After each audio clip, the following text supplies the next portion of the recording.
Last abono, sabi ni Master Kulapo.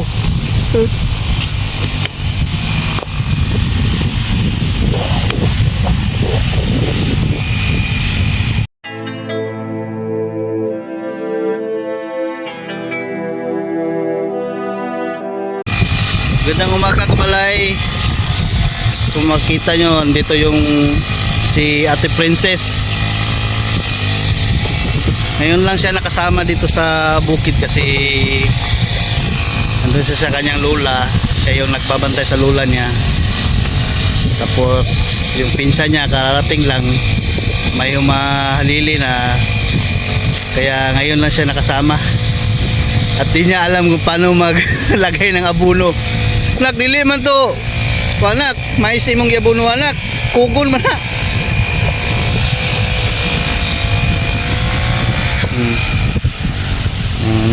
May katulong na ako sa pag-abuno ng mais.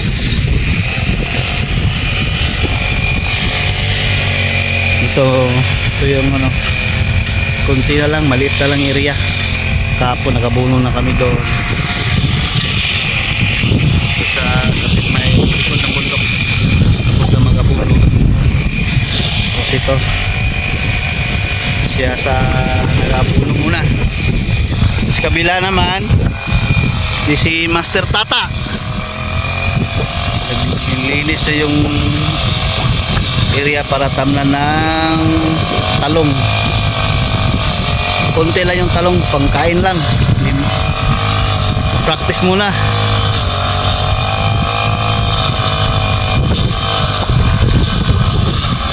Sakto lang to sa ano, wala pa siyang daang pirasong talong.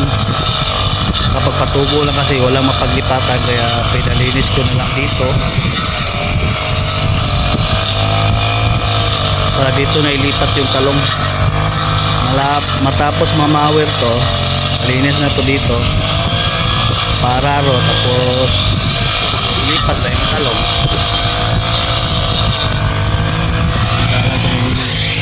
Parang nahirapan yung si Ate Princess. First time, isang buwan naming pabalik-balik dito sa bukid, ngayon lang siya nakasama. Ate, okay na? Ha? May galing na kay nakay gadget.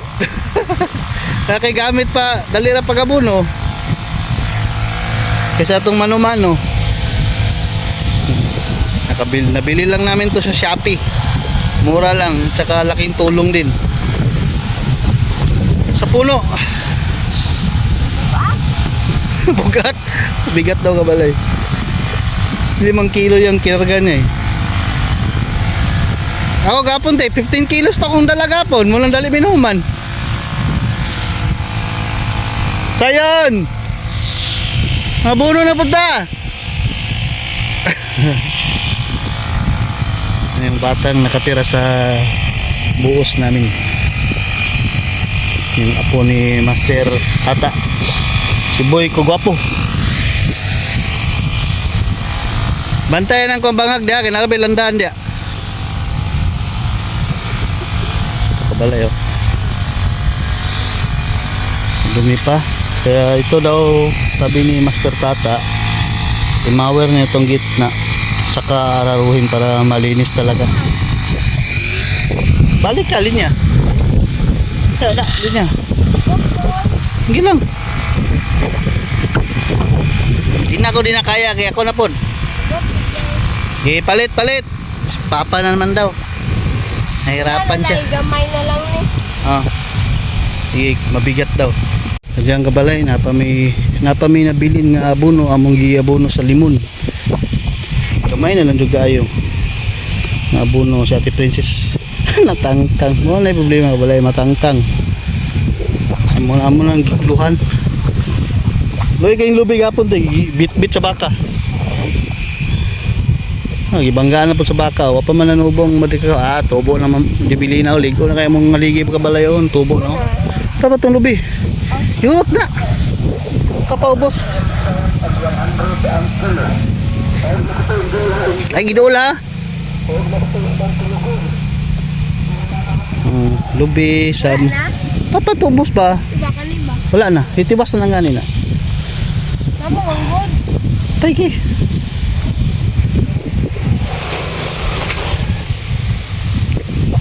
Kapabos. Daga na butang. Lubi ba na, lubi na. Bisag putot ng lubi, dako gay po nagkaon. Dwarf coconut. Kaon tag baka kabalay, kini amo mga silingan. Ilang mga baka gipang buyan tapos ubos duha tulo na. Diju kabalo pang manghikot sila mga baka. Muram ni gastronaut si Ate Princess Kabalay eh. No? Naka-jacket,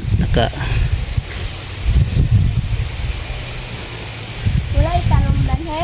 ha? Wala itanong he. Papanig eh, batangan natin yung sweet corn dari.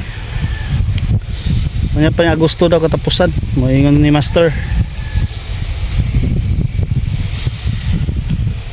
Dagana ti ayot eh. Ayaw pa daw punuan.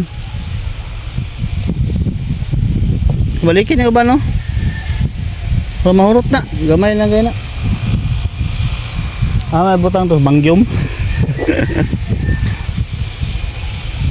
Moro na idalo na to.